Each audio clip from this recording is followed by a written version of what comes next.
नमस्कार दोस्तों। आज का हमारा जो विषय है वो है हड़प्पा सभ्यता का सामान्य परिचय। हड़प्पा सभ्यता के उत्खनन से पूर्व माना जाता था कि वैदिक सभ्यता ही प्राचीन भारतीय सभ्यता है, लेकिन हड़प्पा के उत्खनन के बाद हमें मालूम चला कि भारतीय सभ्यता वैदिक सभ्यता से बहुत प्राचीन काल में ही विकसित हो चुकी थी और इस समय में हमें वो सभ्यता देखने को मिलती है जिसने विश्व को आश्चर्यचकित कर दिया कि वर्तमान में जिन नगरीकरण की बात हम करते हैं या नगरीय व्यवस्थाओं की जो बात करते हैं वो सारी विशेषताएं हमें इस हड़प्पा सभ्यता में देखने को मिलती है। हड़प्पा सभ्यता की कहानी बड़ी रोचक है। 1826 में चार्ल्स मैसन नामक एक व्यक्ति थे। उन्होंने देखा कि हड़प्पा के जो भी हड़प्पा बेसिकली एक गांव है जो वर्तमान पाकिस्तान में स्थित है। तो उन्होंने देखा कि हड़प्पा में जो भी निर्माण होता है उस निर्माण में वहाँ के गांव वाले पास में जाते हैं और टीले को कूद के पक्की ईंटें निकाल के लाते हैं। तो सबसे पहले उनका ध्यान इस तरफ गया, लेकिन इस बात को ज़्यादा तवज्जो नहीं मिली और ये बात राष्ट्रीय उस पर उछली नहीं। फिर ये जब बात वापस आई वो 1853 से 56 का जो दौर था, हम सभी जानते हैं कि इस दौर में भारत में रेलवे लाइन के बिछाने का कार्य हो रहा था। तो जब लाहौर और कराची के बीच में जो रेलवे लाइन डाली जा रही थी उस समय जो उसके अफसर थे कनिंघम, उन्होंने देखा कि रेलवे लाइन बिछाने के लिए इंजीनियर जो ईंट काम में ले रहे हैं वो पकी हुई ईंट हैं और पास के टीले से निकाल के लेके आ रहे हैं। तो उनका ध्यान सबसे पहले इस तरफ गया, लेकिन इस बात को भी ज़्यादा बाद में तवज्जो नहीं मिली, तो ये बात भी दब गई। फिर हम देखते हैं कि सबसे पहले जो व्यवस्थित रूप से उत्खनन हुआ उस उत्खनन में हम देखते हैं कि 1921 में दयाराम साहनी नामक व्यक्ति जो थे उन्होंने हड़प्पा नामक नगर का उत्खनन किया और ये कार्य उन्होंने 1921 में किया। और उत्खनन करता वास्तविक रूप से ये जो था ये पाकिस्तान में स्थित है और ये स्थल जो है रावी नदी के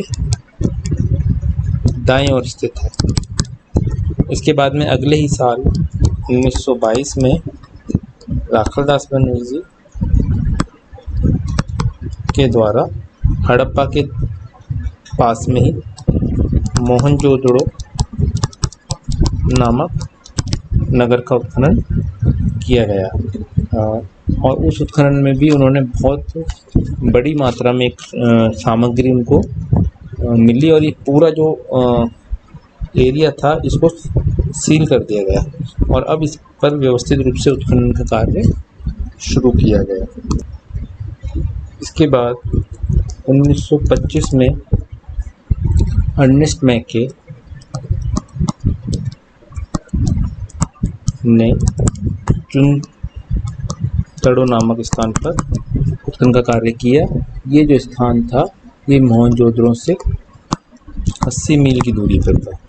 इस तरह एक नई सभ्यता जो विश्व के सामने आई और वो ऐसी सभ्यता थी जिसने नगरीय सभ्यता के बारे में एक नया ही दृष्टिकोण विश्व के सामने रखा। और हम देखते हैं कि ये उत्खनन कार्य जो था ये बाद में फिर विस्तृत रूप से किया गया और 1947 तक आते आते जब तक भारत आज़ाद हुआ उस समय तक लगभग 40 सैंधव स्थलों की खोज कर ली गई। देखते हैं प्रारंभिक रूप से ये जो सैंधव नगर थे ये या उत्खनन जो साइट थे ये सिंधु नदी के दोनों किनारों पर देखने को मिलते हैं। लेकिन बाद में देखा गया कि ये न केवल सिंधु नदी बल्कि सिंधु नदी से बहुत आगे सरस्वती नदी पर भी बहुत मात्रा में इसके उत्खनन स्थल मिले। तो इस सभ्यता का जिसका पहला नाम, प्रारंभिक नाम जिसका सैंधव सभ्यता था, वो नाम अब बदलकर विद्वानों ने इस बात पर जोर देने लगे कि इसका नाम सरस्वती घाटी सभ्यता रखा जाए। बाद में प्रथम उत्खनन स्थल, क्योंकि हड़प्पा में पहली बार व्यवस्थित रूप से उत्खनन हुआ था, इसलिए प्रथम उत्खनन स्थल के आधार पर इस सभ्यता का नाम हड़प्पा घाटी सभ्यता कर दिया गया।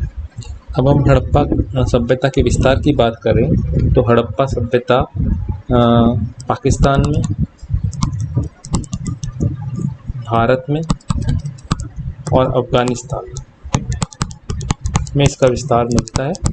अफगानिस्तान में 2 स्थल उत्खनित किए गए, भारत में इसके लगभग 925 स्थल उत्खनित किए गए और पाकिस्तान में 475 स्थल इसके अब तक उत्खनित हुए हैं। इसका मतलब लगभग 1500 स्थलों का उत्खनन अब तक हो चुका है।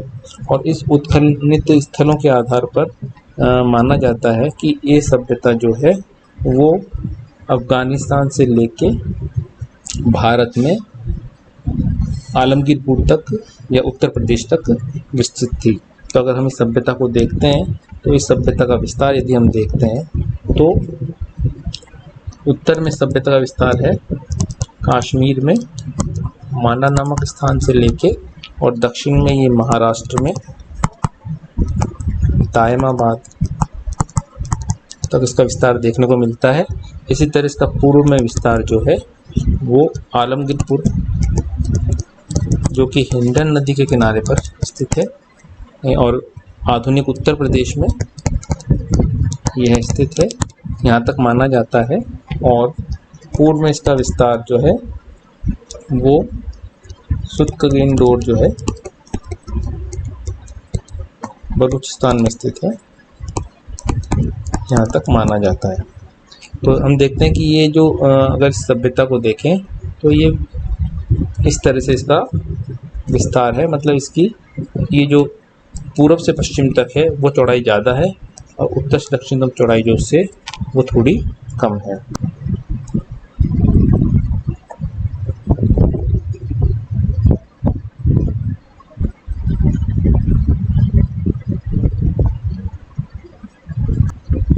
इस प्रकार हम देखते हैं कि सिंधु घाटी सभ्यता भारत के, पाकिस्तान के और अफगानिस्तान के भागों में फैली हुई है। मुख्य जो स्थल हैं वो पाकिस्तान में बलूचिस्तान में डाबरकोट, चित्तरगेंडोर और सातवा कुआं हैं। इसी तरह सिंध में मोहनजोदड़ो, चूंधड़ो और अली मुरादपुर है। पंजाब में, जो कि पाकिस्तान में स्थित है, हड़प्पा इसका केंद्र है और भारत में स्थित पंजाब में रोपड़, बाड़ा, सबोल आदि इसके प्रमुख केंद्र हैं। हरियाणा में मीताथल, बनवाली और राखीगढ़ी इसके स्थल हैं। तो राजस्थान में कालीबंगा प्रमुख स्थल माना जाता है। इसके अलावा उत्तर प्रदेश में आलमगीरपुर और गुजरात में रंगपुर, लोथल, कोटड़ा, मालवण, डोजदी आदि प्रमुख स्थल सिंधु घाटी सभ्यता के माने जाते हैं। अभी वर्तमान में यदि देखा जाए तो सबसे ज़्यादा उत्खनित स्थल जो हैं वो गुजरात प्रदेश में देखने में आए हैं। हड़प्पा सभ्यता का काल क्या था, तो अलग अलग विद्वानों ने, जिसमें मार्शल हैं, उन्होंने 3500 से लेकर 1700 तक का इसका काल बताया, अर्निस्ट मैके हैं, मॉर्टिबल वीर हैं, उन्होंने सबने अलग अलग इस सभ्यता काल बताया। लेकिन अगर हम कार्बन डेटिंग पद्धति की बात करें तो कार्बन डेटिंग पद्धति के आधार पर इसका जो काल है वो 2350 ईसा पूर्व से 1750 ईसा पूर्व तक माना जाता है।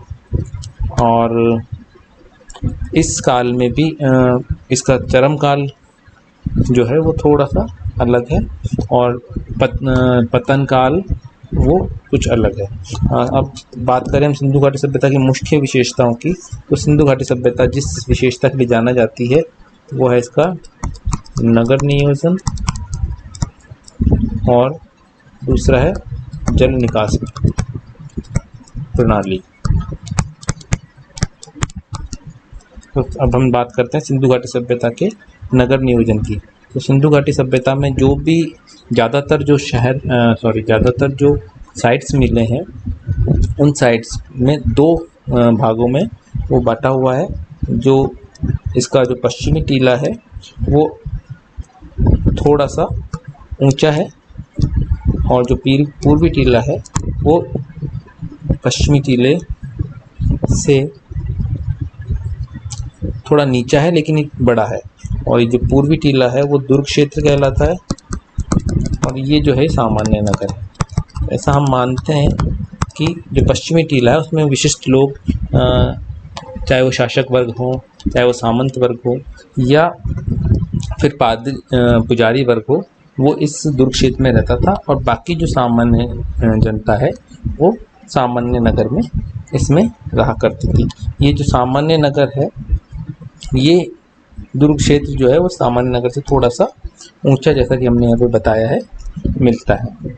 और देखेंगे हम जितनी भी विशेष इमारतें मिली हैं वो सब इसी दुर्ग क्षेत्र में मिली हैं। ये जो दुर्ग क्षेत्र है इसके चारों तरफ दुर्गीकरण के प्रमाण भी मिले ज़्यादातर समय में, ज़्यादातर साइट्स पे, और कुछ साइट्स पे दुर्गीकरण के प्रमाण जो है ये सामान्य नगर में भी मिले हैं। केवल धोलावीरा एक ऐसी साइट है जहाँ पर ये 3 टीले मिले हैं। बाकी सब जगह सिंधु घाटी सभ्यता के ज़्यादातर नगरों में केवल 2 ही टीले देखने को हमको मिलते हैं।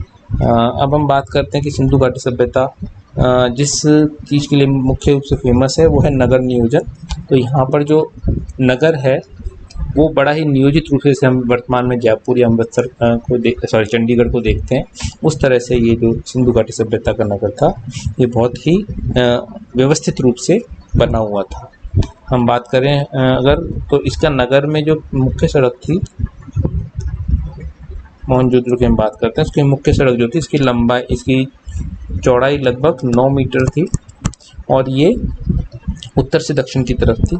और बाकी जो पूरा नगर था वो चेकर बोर्ड मैदान पर बना हुआ था। तो इसमें आप देखेंगे तो इस तरह से ये जो सड़कें बनी हुई थी मुख्य सड़क से इस तरह से बनी हुई थी, और ये जो कोण है ये 90 डिग्री के कोण हुआ करते थे।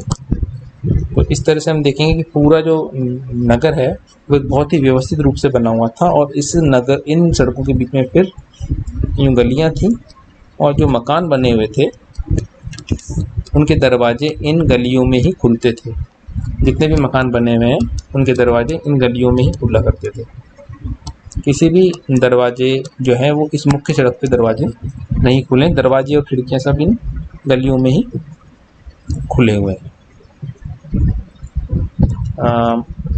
एक बात और हम इसमें देखते हैं कि केवल लोथल ऐसी जगह है जहाँ पर हमें इन गलियों में भी दरवाजे खुले हुए मकानों के मिलते हैं। अब हम बात करें तो यहाँ के जो मकान थे वो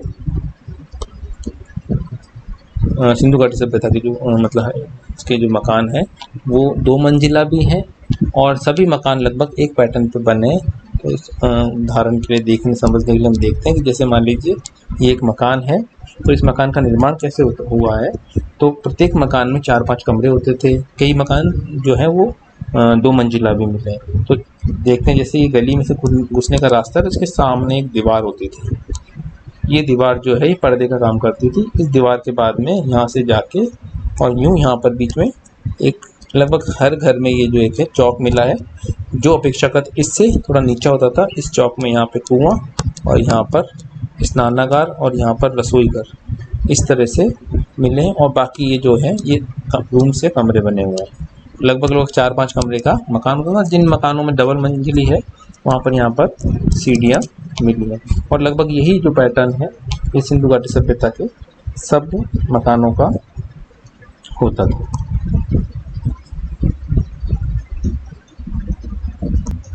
अन्य विशेषता जो सिंधु नगरों की है, सैंधव नगरों की है, वो है इसका जल निकास या नाली व्यवस्था। तो सिंधु घाटी के नगरों में नाली की बहुत ही पुख्ता व्यवस्था थी। घरों से नालियाँ निकलती थी जो गली की नाली में मिलती थी, और गली से जो नाली थी वो नाली शहर की मुख्य सड़क की जो नाली थी उसमें मिलती थी। और ये नालियाँ जो हैं ये ढकी हुई मिली हैं, इनको ढका हुआ था, और इस नाली में जगह जगह पिक होल्स मिले हैं ताकि जो कचरा इसमें बहता था वो इसके अंदर रह जाता था और समय समय पर इनकी सफाई होती ताकि ये जो जल का बहाव है वो बिल्कुल सही बना रहे। तो आज हमने सिंधु नगरों का या सिंधु घाटी की सामान्य कहानी या सामान्य विशेषता पढ़ी।